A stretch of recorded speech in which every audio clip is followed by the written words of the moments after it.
Ebisun for a mamu akwaba. Kwabrane. Yes, sign up baby. Yes. When him said 30 years prepare penny and Berlin Wall. Okay, Berlin Wall. Yeah. Wall and I check German mummy no West and East Germany no. You drigu ye ma Germany be baako. Tinesa already daily graphic more.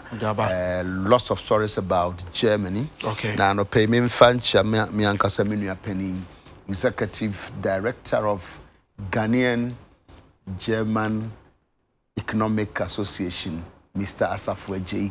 Good morning. Mr. Asafweji of GGEA, Ghanaian German Economic Association. Good morning, Chief.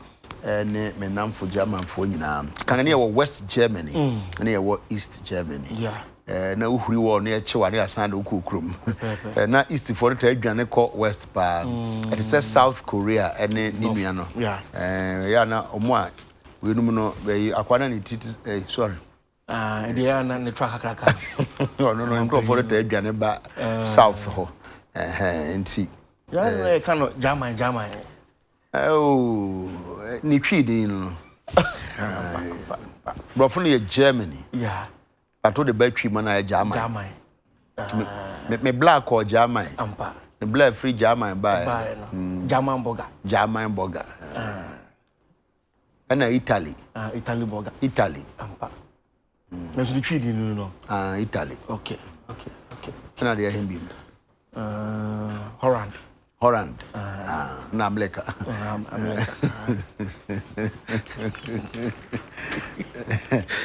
I hope so we are not on air. Are we? Oh, we are. Hey, sir. Hey, sorry.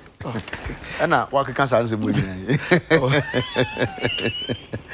Well, Kobraniemfa Chronicle in Shasi, a brand now, who go on.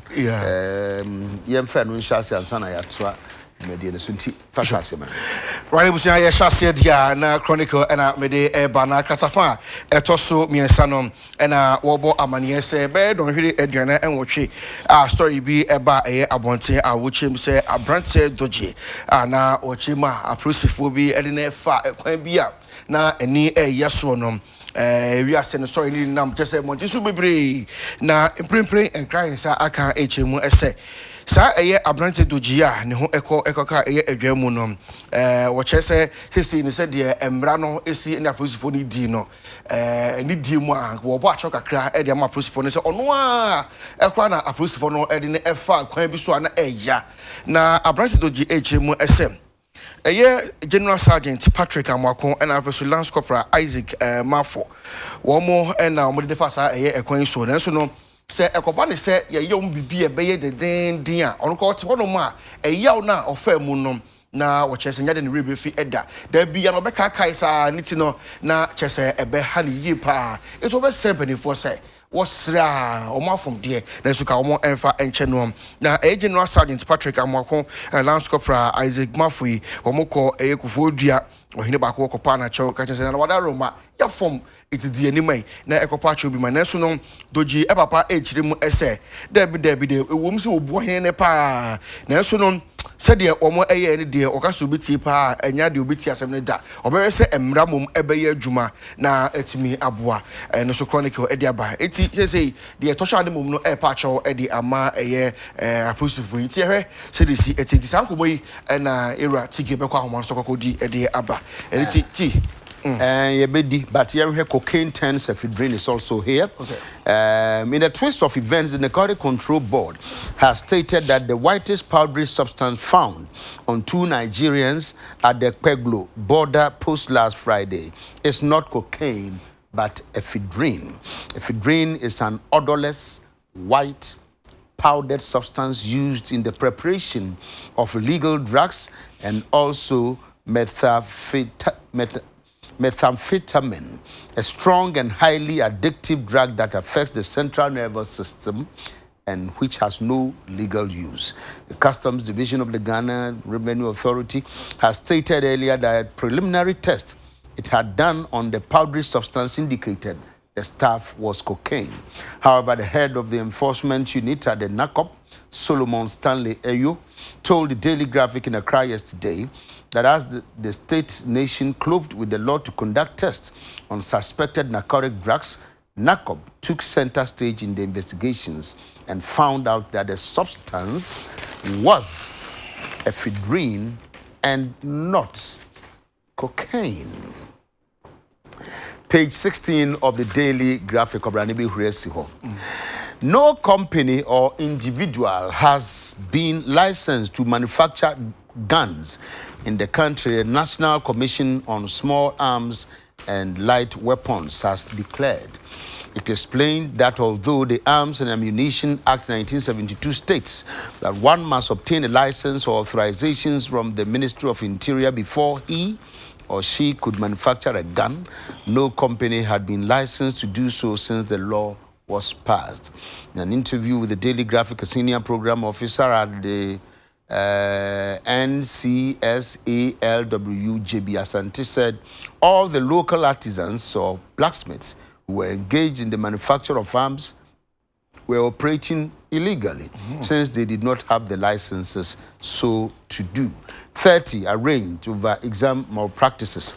About 50 people have been apprehended for engaging in examination malpractices in the West African Senior School Certificate Examination for private candidates, which ended yesterday. Out of the number arrested, 30 people have been sent to court and successfully prosecuted, after which they were fined, jailed, or sentenced to both, depending on the severity of the offense. No, mine is office. No, offense. No, yeah, mine office.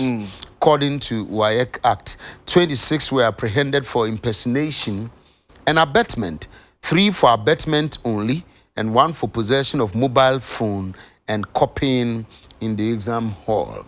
This year's WASI for private students, popularly referred to as NOVDEC, which was conducted by the West African Examination Council, took place from July 29 to October. He said, NOVDEC BM NT. Where is it?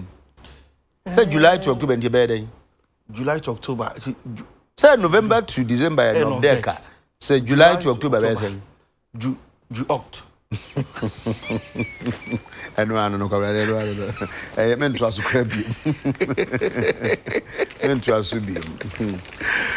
Parliament to discuss visa waiver between Ghana and Jamaica. Wow, Jamaica. Country of Yank, I said, on my penny, and quite no. Now, my almost I don't wish I'm paying wagwan. No, my penny is soon to walk. No one's on tier, no. Jaras the fried rice. All right, so, well, these are the stories. So extra Monticobrane, Twasuma, and a fee. I'm saying it was so a Daily Graphic emuna animuhano and wobo amania say Osha a year and Simbia about able to ija a free a year peglo border sunano da a year if yadana na uchimu so man who say a deeper be a crano maybe no man a crowd mono I got to say cocaine. And chese or custom division of the Ghana Revenue Authority or more chese test or more a year na or more HMA staff no na chese a cocaine. No and as you see for us about to a which is an aquatic control board for and so Edia to dra or more chese sa a dear fita be a woman ya a barbecue just a cocaine no. Now, what is Nigeria for me? No, who said not a crowd or more. So, Debbie, eh? Say, you can't be a name no a ephedrine. Now, sir, a ephedrine no a $1. Now, I know who be fita. It is a 1 year a crobia. Who na 1 2 bossy. Now, if you dear would you hemunum.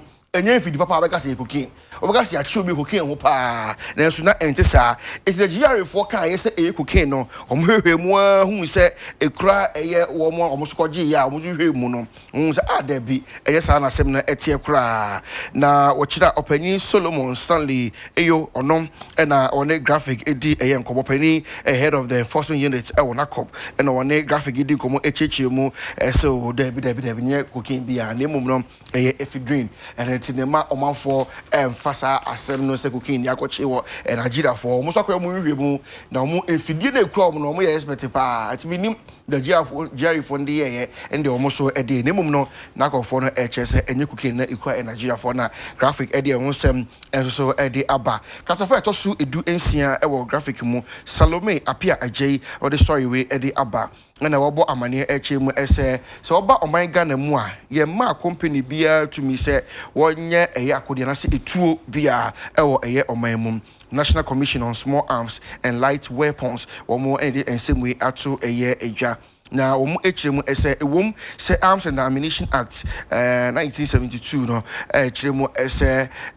obi ebe bibisa ohia eye license na de na so nyina mu no womo emma obia ekwan se utimi ebo eye etu bia ewo eye oman Ghana emu amanfo ehye baby blasphemy for ne ade no mu eye tu da bi emma na emma obia na se 90s bi ne wono ma yedi ama obia sa senior program officer ewo honom Urajibi Asante na wochiremu ese artisans no ene blasphemy for no awo yesa no mani nyina no eye illegally and now eye emma kwanso teniko ehu a itimi echiw sa enopanyin so ede ato eye edwa na ase hanom no na obo amane se enipa be aduonum 50 na se de achiw na no da West African Senior School Certificate Examination no ekoso meche private candidates no omo ekokoye no na woche se ebinu ewo hodom a omko wia eye nso hwende mu amache se no so obu hu konta enso so ede aba ewo ase hanom page 17 no na wosa ebo amane se parliament asha se omo ye debate ede afa eye visa waiver ehom nya ne se amagana ene Jamaica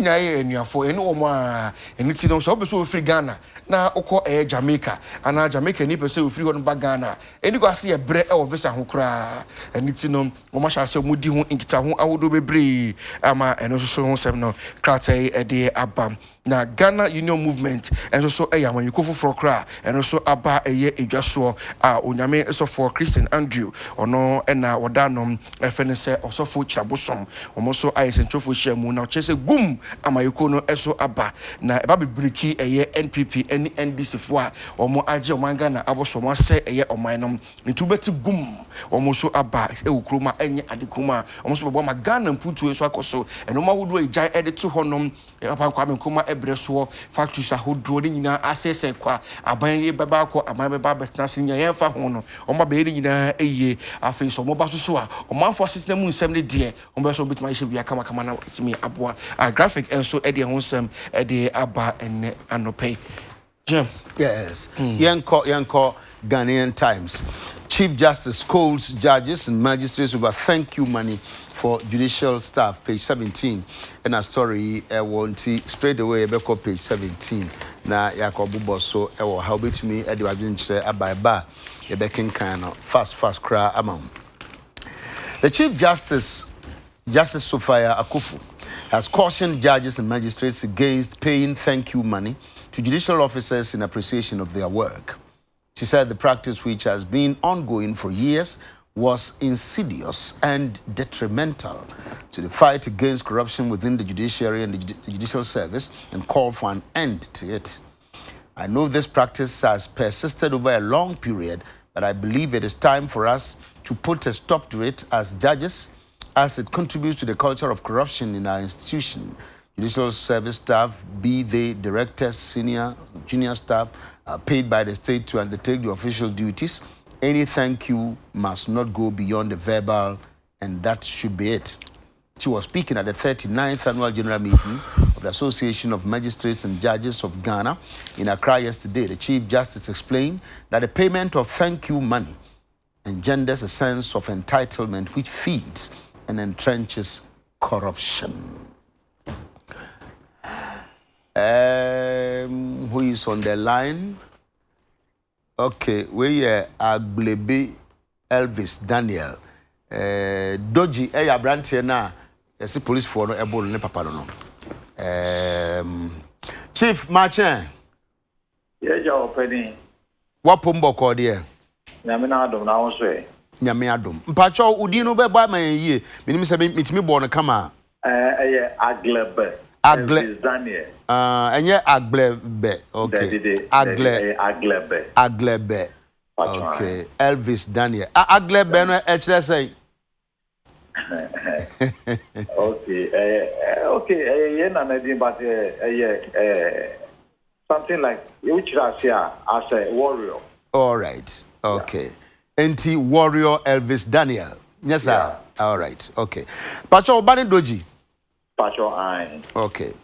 Now, as some no yen yetete yen say Doji fa usika na sense bebre. Pacho there some party see Ekupe police station ho. We na me fan say me master bi on ne ye adwuma ne na ye adwuma ache.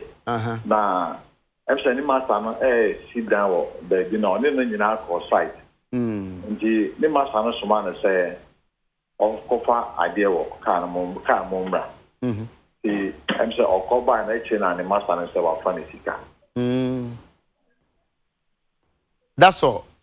Pacho I see. So they no come out police.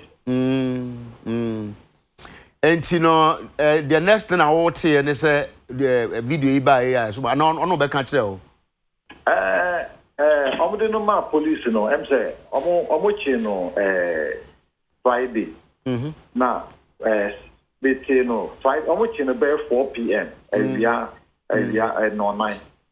Na me ti asem na jo be no mi no ko don ko. Nti na ade asante no they catch me pan say ade asante ade chiana metumi akọ nti ade chiana they call me they can call me master ne fie eko hon edisa na asem na me pa ne chel ansana me master no crack asem say police station of amame continue eye ni mi akitu anu no nti no abehwe na why you be ntame nko but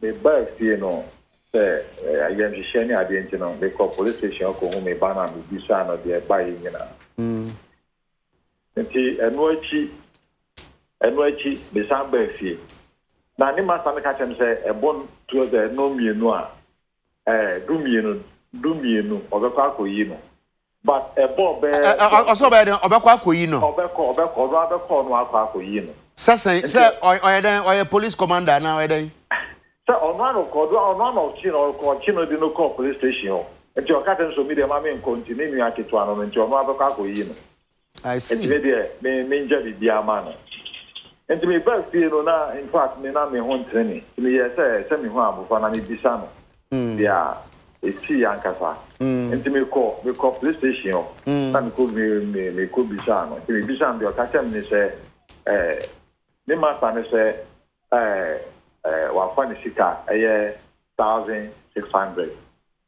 but ono sika o fine here 350 and I may be saying I don't think say ofa ni sika obi a oni no aye adwuma ache say o hia bibia de na o misa no na on fa ma okay nti ono dem say si na if ya to say the be man be nti ni masa no e ball me bisa na o cheche na mi san ko fi because without the master name say enya de on ba me amana be nti but also say without the master no say we the master na kan so ono no ba sana me omo ka tem say the master agi say the master na bansa Mr Daniel Aglebe ye nyina ye mfanya disua say emra bia ne hye bia ni ho e kire say police chi obi a the ordinary bar police station be hwese man bail we no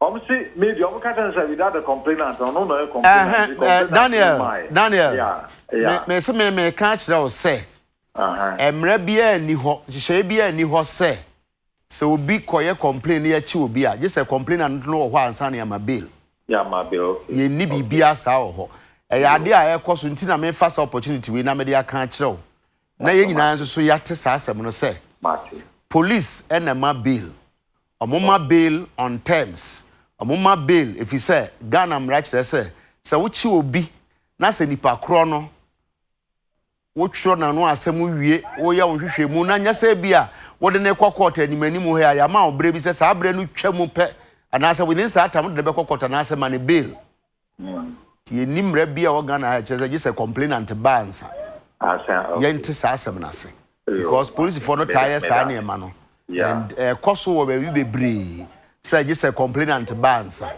yenya sao baby it is erroneous, it is not the law. Yenti sa asem na se. Nti afi to aso. Yo Martin. Eti mesa birthday na tama me kwa na I'm saying menene di nkomo ne kasa ye okay. Menene di nkomo na me de buy. Enti e bo be no mienu economy nsa na me sanko.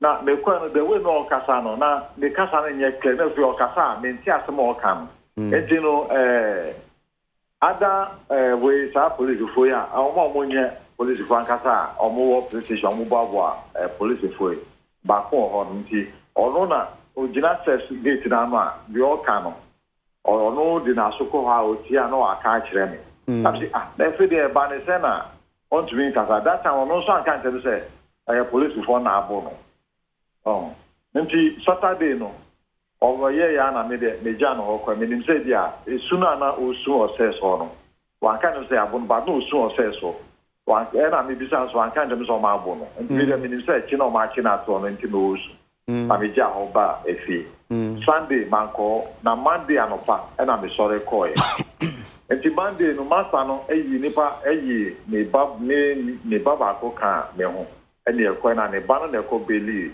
dojim na ni master no so san frɛ adan krofo bi sɛ san krofo no omo sika odoji o nti no omo ko report o central na omo mefa do omo nti doji omo san enye sa omo san mo jana omo san kan sika nti krofo no so kolo yi complain o central police station e ko dia nti omo beli no agata market ono na police ono other police ono so fi central police station omo fa no call we ebe fa no call central you do ha and also send no call to says ye me beli no mo say daddy omo mpin ye omo mpin na me jao nti Tuesday anopa ansa no mo grant me base o me kwa me church omo say omo aloku no we since for Friday omo aloku no agata market since Friday and we Monday fe no ma beli no now from says to another says bi me promotion ba me kan ya omo anya we no omo loku no nti Tuesday anopa na ye beli no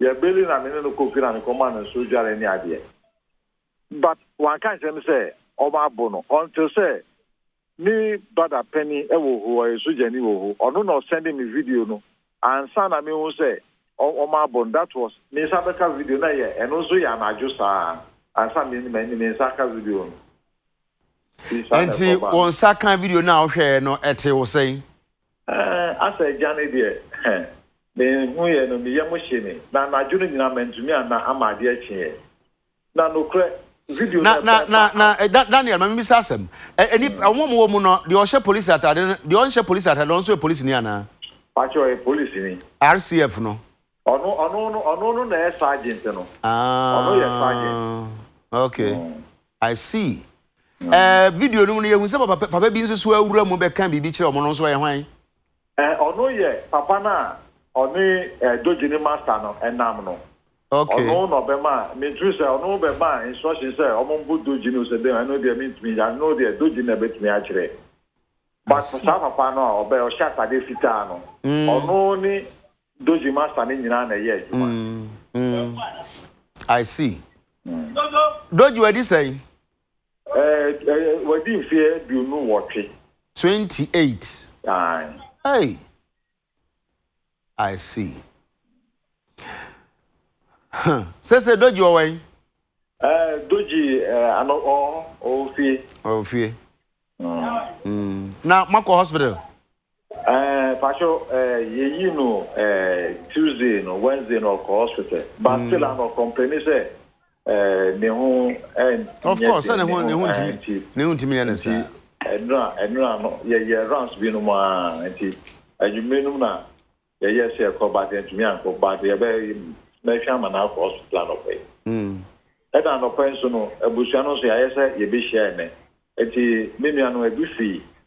The money I try name a bequasi a genome side over until you buy a better as of a the bushane. I drink the next step forward. Apart from the who know video, me or buy or can be before beach there. Pacho one can asama ka can say or see a Bruno. Bruno, the what video no so cry there, no cry a light one. Oh, okay. I know your trial version, no. I know the way now. First one, almost some first one. I know the no man travel video, no. Man travel video, but I know no a chance second one. Or some bono papa. If you so good, so bono papa. I see. And so ben omuhwe gu no sesa no. Now for say so she, but maybe this one no say ye cool water so. I know me revive no so the be ya ne ho be den no age more. I see. Anyway. Now, I didn't say Doji say yam fanche police for na ambassador. And yet Doji na can some of me na and no I'm saying me name prophobic as and I'm saying they misquoted me. And yet the American na the almost me say omonja police for no. In fact, Chronicle report to say Doji mum na esre di ama omo. Na mum una also wo mpene but na Chronicle report to ha. Oh, I don't know misquoting bam. Oh, misquoting bam. Because me adum FM. And adum FM and I can find. And na almost be some say IGP I inside this in for na me share I'm sure. In fact, very unfortunate. Na Ghana hano ye fa say adwuma ni ho na wanya adwuma ye na bi sa ba ma yo waye yi wadine de but no me ka sa no nkyere say me ka say IGP enfa nchewo but Daniel say what you say ba ni say ya wa ngasa kra oni control over the matter what you say IGP ka sa me ni ho na ma ko ba IGP aka sa na me ko ka sa di IGP aka na enye and I fa say police administration aka sem na me individual civilian makoka said dia o ma kan enye ntino de David me why okay I see and you say Doji what you sika na momo na dana ade no see na me call nchen e police station aye Monday no o ka say David Friday na Saturday na me call no see scan at 360 no 100 e on the phone so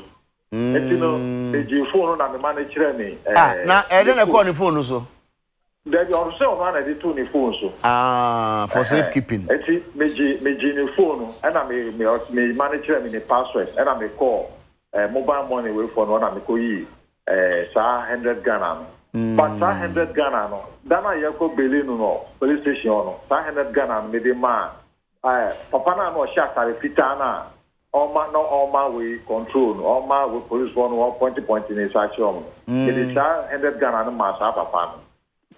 Sir, on fire day. Oh, no, I see me farmer and Tino Medimano. I see. No, see me find that Ghana. And now the Tisubi. I don't remember me the I see Doji say 100 Ghana. 100 baby do hunty. Oh, me farmer and Tino 100 Ghana no man. I see. Enti Doji adwuma ben no ye no adwuma ben no so omo tunton mobile phones okay omo ye showcase bi omo tunton mobile phones I see ya cha no my why pacho yo actually say bi o why be san no akasa bi yo na me pacho kwam so far kan em say me nua akitwaro no ba em say the place me nua akitwaro no me sawa me chine ka che okay ya no acha na me na ma edi on ni edi akwa me ni ma me ye togbe afado eno ya wo mra ne no David ya fan se me mra ne no na wo so friend say kwa me ana oh no there kwa me na ne ame ana the friend oh okay all right enti me ka che no why yo mate ka che Doji say ya manoko say yo me da ma se plan e ma pa mo yo yeah that's it well ebusun for Obrane Salty. Yeah, me say I just wanted to address that you know. Yeah. And Pembebre okwa police force complainant ni ha just police in here complain and consent and say am be bail. There is no law it says condition e be meet bail no be say corner cover complainant na bra na say opinion na say check on back in the kwa. And then normally e de ne kwa say ubi ba be complain. Okay. Ti wa be complain no be trust statement. Okay. You trust statement na nipa kro no bia yakofa naba. Bia be kire be mo be kire nipa kro be assist police no kwakofa naba. Omo kofa no ba na malom be kan kire o se bia nipa asmesi nipa se ya ba be kan sei na kire yen. So mo ye omo adwuma sa de wo so omo ya sa na ye no. Nipa asmesi ya be kan sei na kire yen.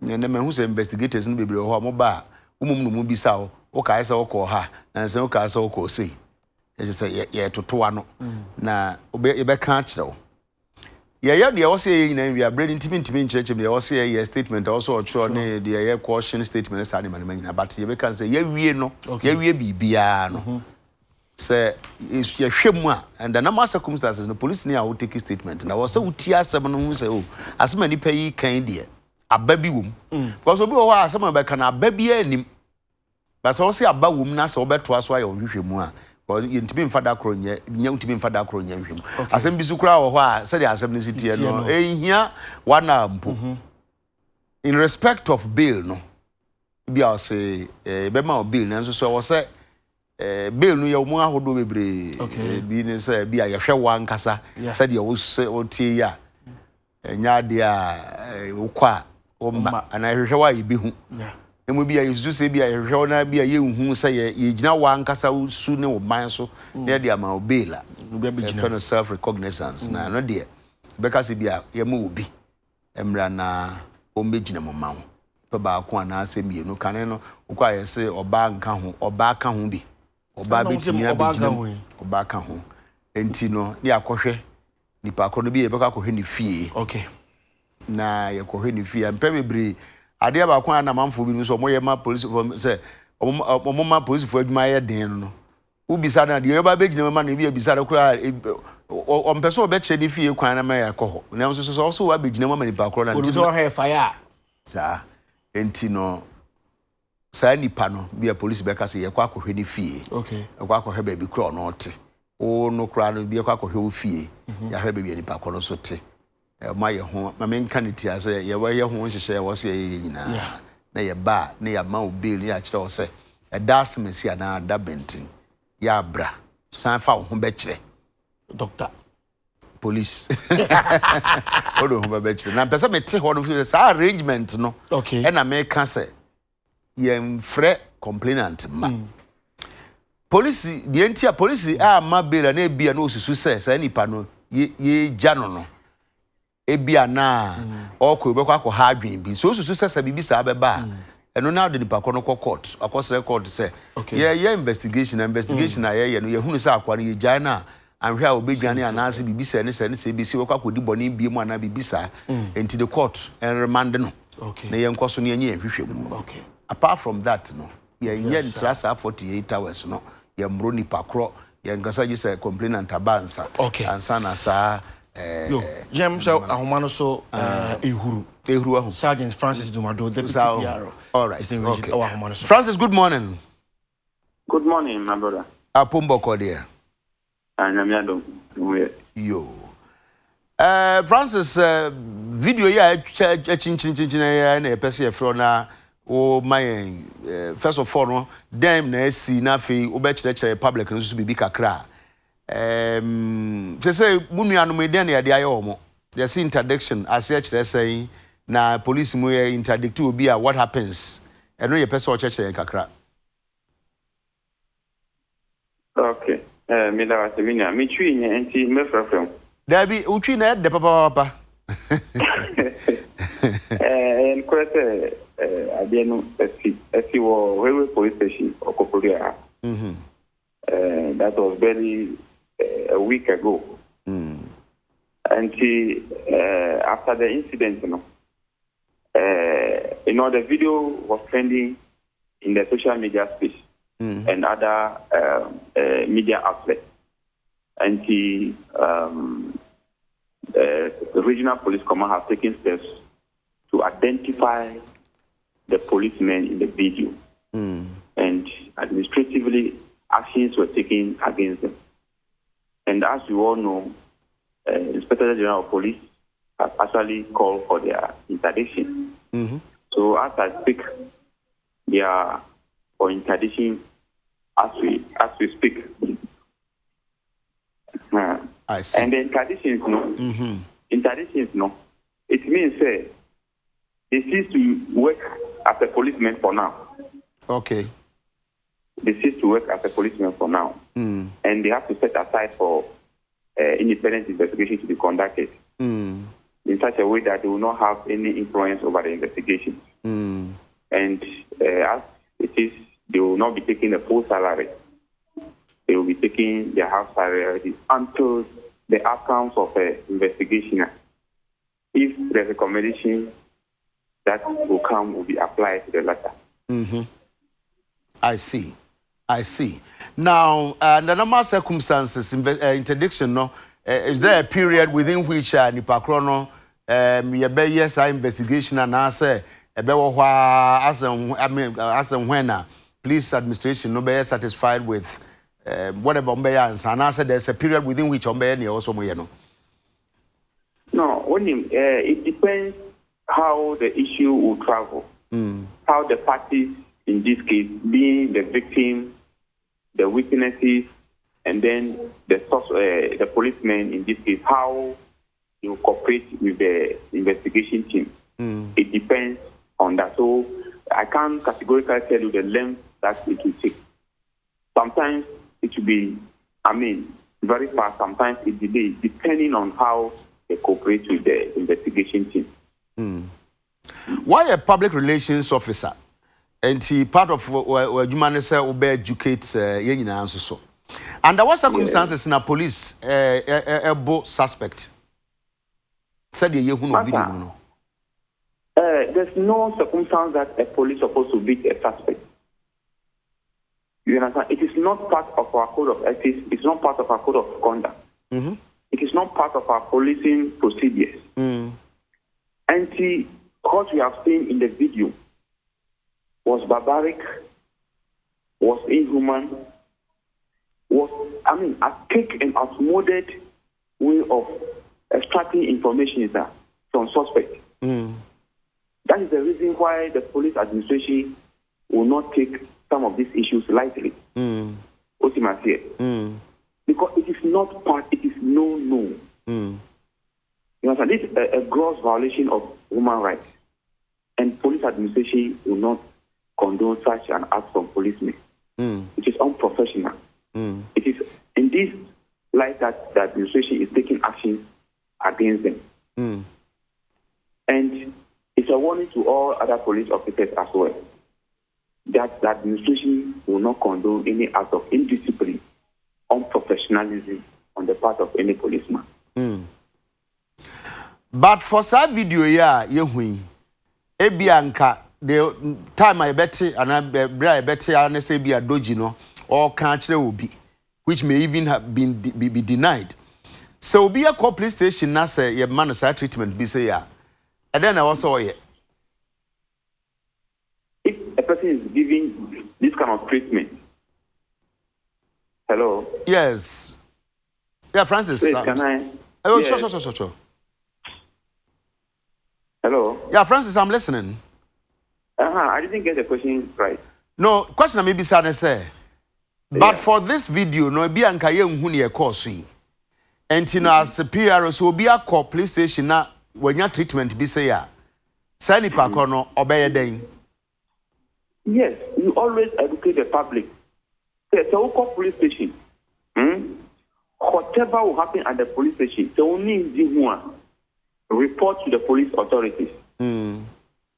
You can, like in this case, assume it was not video.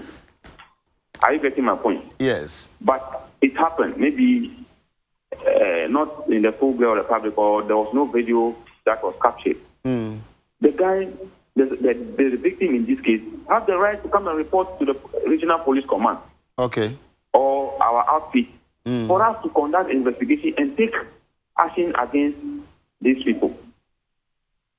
Are you getting my point? I do get it. So we always encourage the public. Say, if you go to any police institution or you have any encounter with a policeman at even in individual capacity or as an institution, a station, a division, and you are not happy with how you are treated, report the conduct of those policemen to the command or the appropriate authorities so that we go into it. And if the officers are liable or, did not do a good job, then the administration will take them on. Yes.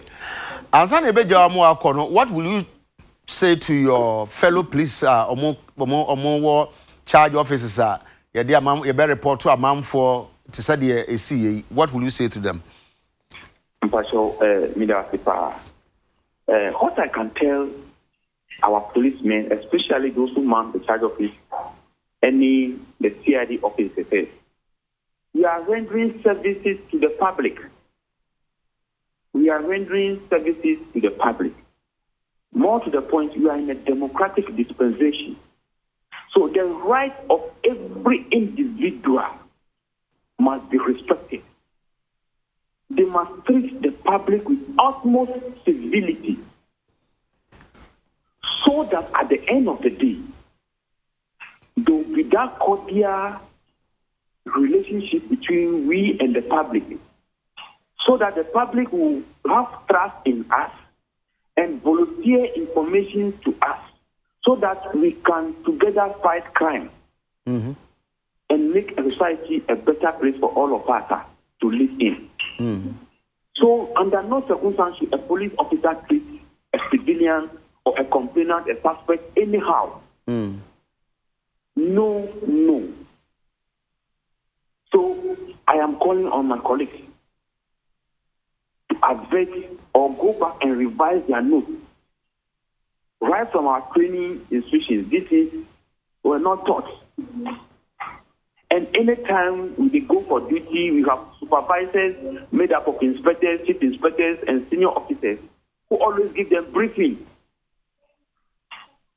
as to what to do. So I'm appealing to them to revise their notes and go by the tenets of modern policing as enshrined in the Constitution and our police procedures.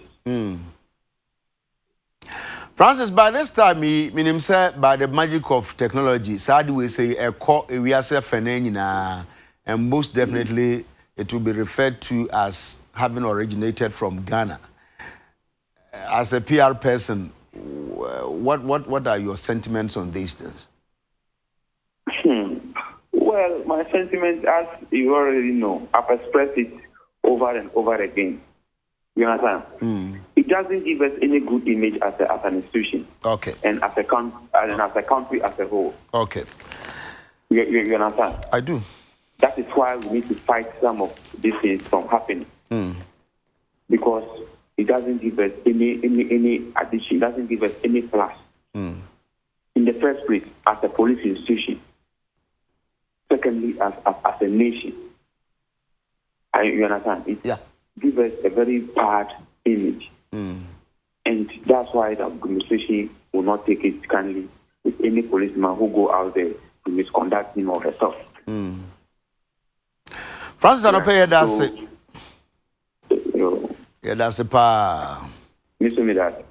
Yo, Uchi knows this way I come and tia can no more. Francis, what to all right, I think he's gone. Well, Kobrani, say one kasa oti. Then also let me advise my friends who are police. More complainants no be dictate to you as to how to conduct your case. Sometimes complainants no ba yes obeka na asem. But nipa na ya beka asem afa ne ho na okakofa the suspect no. Ono so right so be na no. Ntinye no odi kan beka asem no kwana na ono na oba dictate. O ti obete yes obi say ai na adentina ya ma ne bail. E wo say ye de ne tum e wo say no. It falls into the hands of the police. State agents, and we also advise police that yes, we'll be so bad. That's not what I'm advocating. You can say, yes, sir, complain until the baby when you say, no, make away and say, SMBC. Ya chini pa krona ya money bill no. A mom call complain say and tell us money bill. On just say money bill. Man, I'm say money bill. Until one tells us, "Yeah, Opa Kusu police station." Chink of Fukugum. Wouldn't you know about bet to say a movie be an assay movie? Police for an answer under what circumstances a beer, one person, no crano bill, no crano, and will break be a chat. Within 48 hours, no, who says so many be alcohol record now, cancer now, some talk or Tasuma. Then so court, no so crowd who could drag the parcels between a pre bill. Yeah, because now man, I am no. Or be from be any pebia baby, no. It be money bill money ye. I can no yes bonny be always non billable and this hour emblem. Yeah, via my bill. Macassa we no ya chichi and Zuya bonidi. Dos no munya chicha. Mr. Ebu easy because in the bar and I obo the bar feel. And the banner echo report to Mr. Ebu police station and they bet you Ibu. You buy a negotiation, you didn't see just officer. Don't release him. Oh no, complain as a catcher. Police is more releasing. Releasing papa. Until the complaint until new authority be as one of better say my bill and I say my bill. Emphasize on treat him. Yeah, Corane. Nadia Msajama. It's Marina a Bruno and yeah, interesting. Chief Justice Jericho said there news. Now, some back new crusading guy they buy him. AMS city guards no one more any ready for money be any according to Nico Shading guy. Ready for money be chess he said the more brepa and no more about season or normal or now city guards for that catch almost say between Sika. Mind be your tongue Manchester a chin bunch. And gas for the catcher is a bunch no but much bunch. A bunch no much. All right. I don't catch it. They say Omra me 500 Ghana city. And I say bo and I'm getting the guy say bunch and I'm a ton guy say. Number 5 million, you know what you mean, Chadia. Is all the Hunkas. And also, the Hunkas me with the mobile for them, yes, used to an wine. And also, there be, you see, I know what dance, Hannah. They release a bunch of the amount. And also, me, and I'm from Banchi. My ministry, ABC, ne. And find a bunch in Famano. As you see, bunch in a way. Banchino, I was city gas in check. Amy gas. No, I will ho. Banchino or more. And that's all. Well, in the form now, much now, and I say, it be as a son called another state to be meaning say city gas new concept and you to bad. Yeah, me just was a bad idea. It's almost a titia. Chamber say, let the baby new ram, Mohammed, you saw me do come up. For city gas issue, no, and every drivers or China, sometimes they get the 4 years so any. He said, okay, yeah. But I heard about the Cobana say. Can't when to be there for who be trusted the and I found bar for you. No question. No question. But I'm running to say. No question. Who trusted the no question.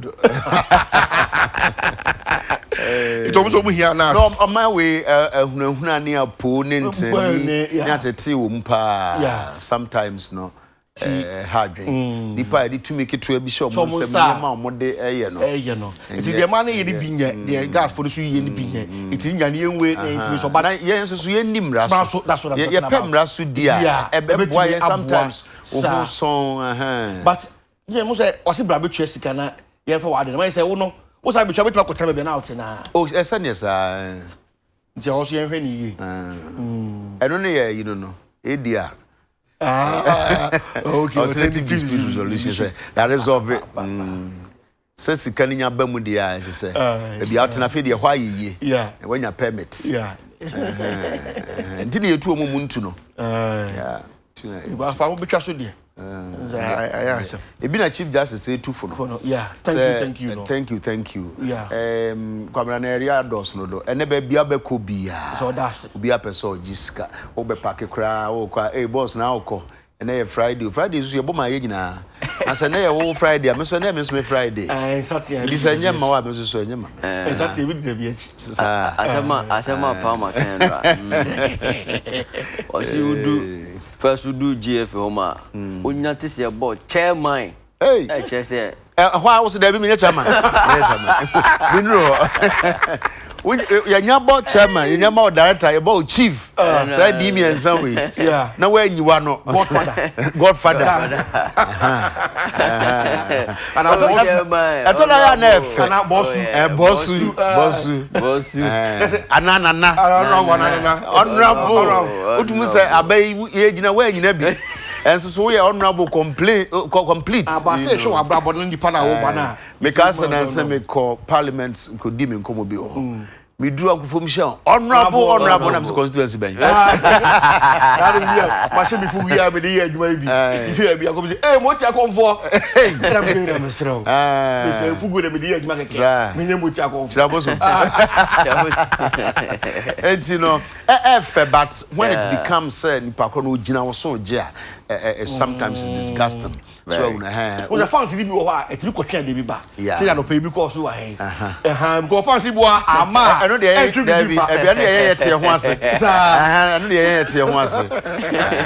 the lawyer. One come back, mommy. I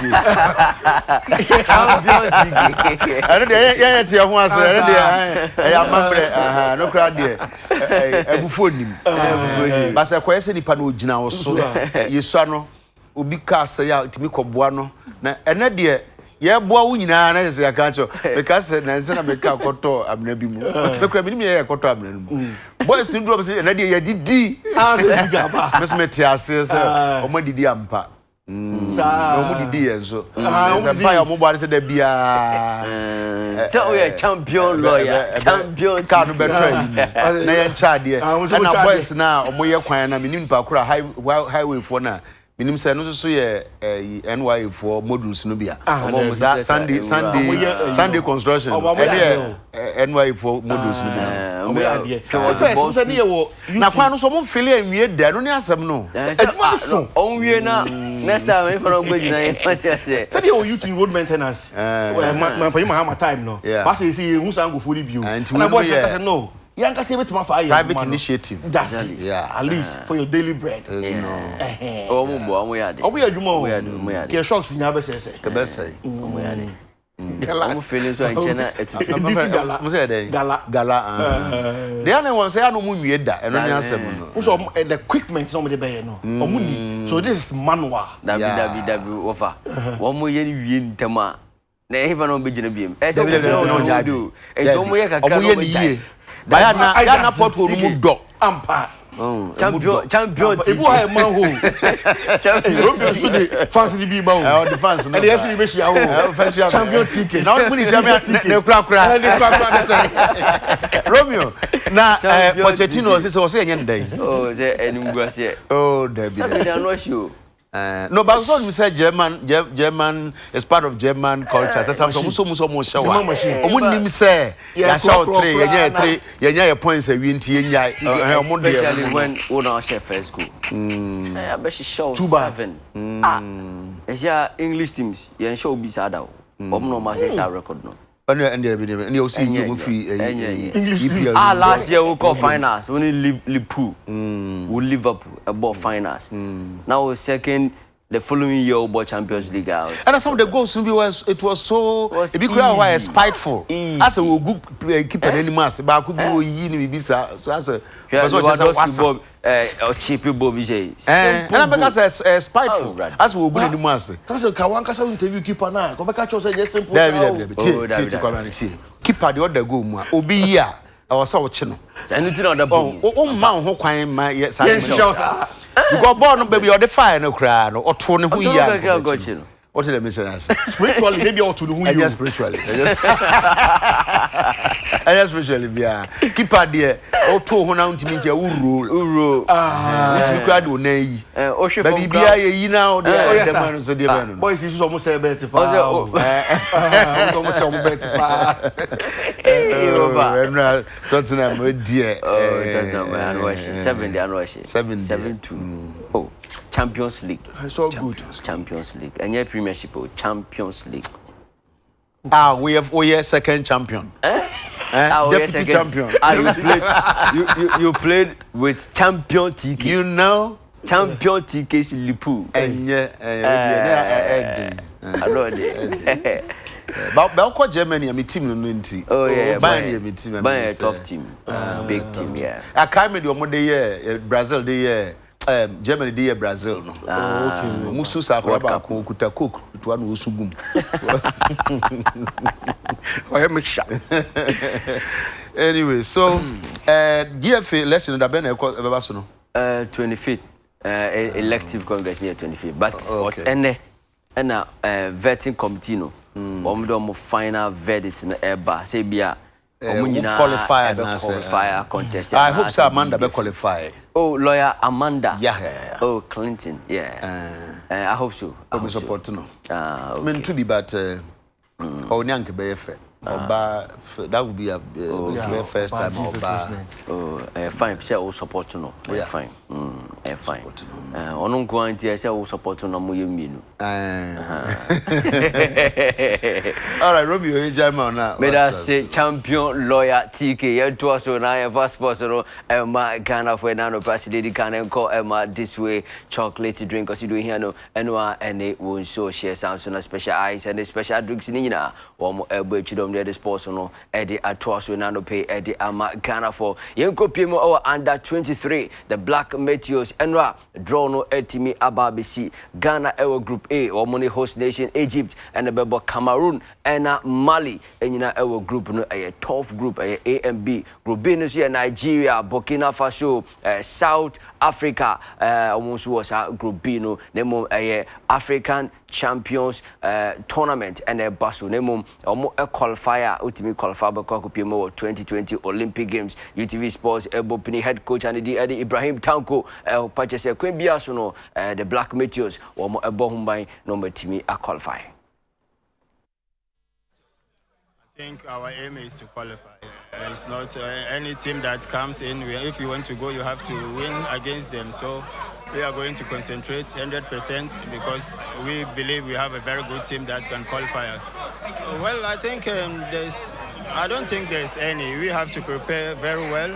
I mean, to go and win the cup. I mean, if you go with that mentality, and even if you come second or third, you qualify. So our aim is to go and win the cup. So we are going to prepare very well.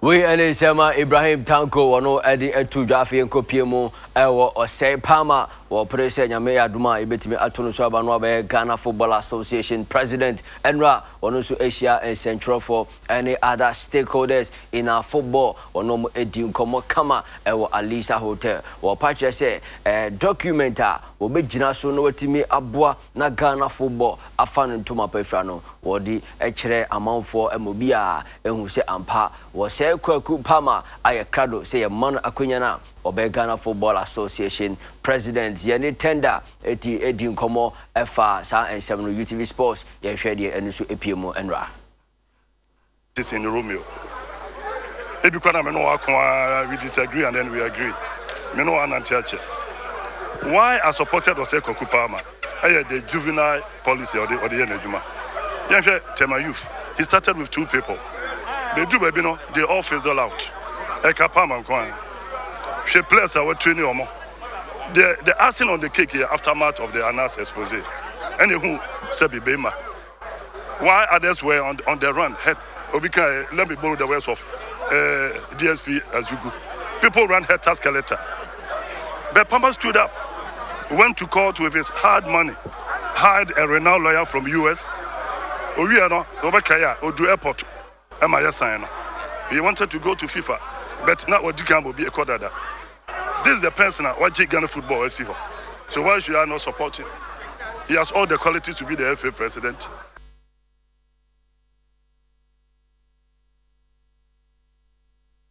When he sema tender akadifa Ose Kwaku Palmer hone chese racing there emu ebe shipane mum ene ena vetting committee no omo ediom results nyina eba wa ebetimi a disqualify if it is possible ye be disqualify o meka e de ache wonne so omo end disqualify obi anso a o meka e de ache wo man Ghana enti de bepe bia UTV Sports ye de update no ebema Ghana for na yekopiemu ewo George Afriye and the campus so a Yakubu Salam ono the campaign manager no bako den na chese wo bot na chidom wo china wo edi central for AFI enkran akopiemu wo bi esunyane ekwan bia so no George ekwakoda ni manifesto edi achire Ghana for nyina se sempedifo etono so aba no be Ghana Football Association president obobwa ama football enso afa the tomapa efra yene Abdul Yakubu Salam edi nkomo efa George Afriye hu yentiri no so ekan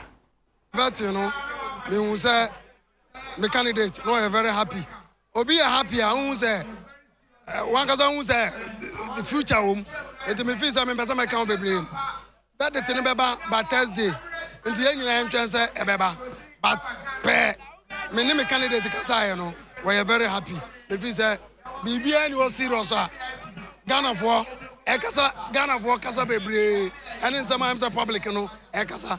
By ye hu bibia sa. But it important. Ye prepare say end the week. Ye wo sunyane ye ko lanchi ye manifesto. Ye very serious. Manifesto make us a book na da one na ho me. Ebi dia page animu ni achire ba ye na book. Into obi amra no metie manifesto Georgia Free any team. Omo ma Ghana football. Me feel say uba na so betie sa manifesto na ye convince. Ye be kire o. Bibia ye beka. Bibia George ebeka so obeye no obecho ne funders. Baby obenya resources e de aye say juma na obekire. O me kan to try no nja onko. Me feel say our experience ojina auto like yaka say o wani mu check candidate ni nyina. Enti as a football family I vote no ye mo ano ne ntoma no na o mefa Ghana football enko different level.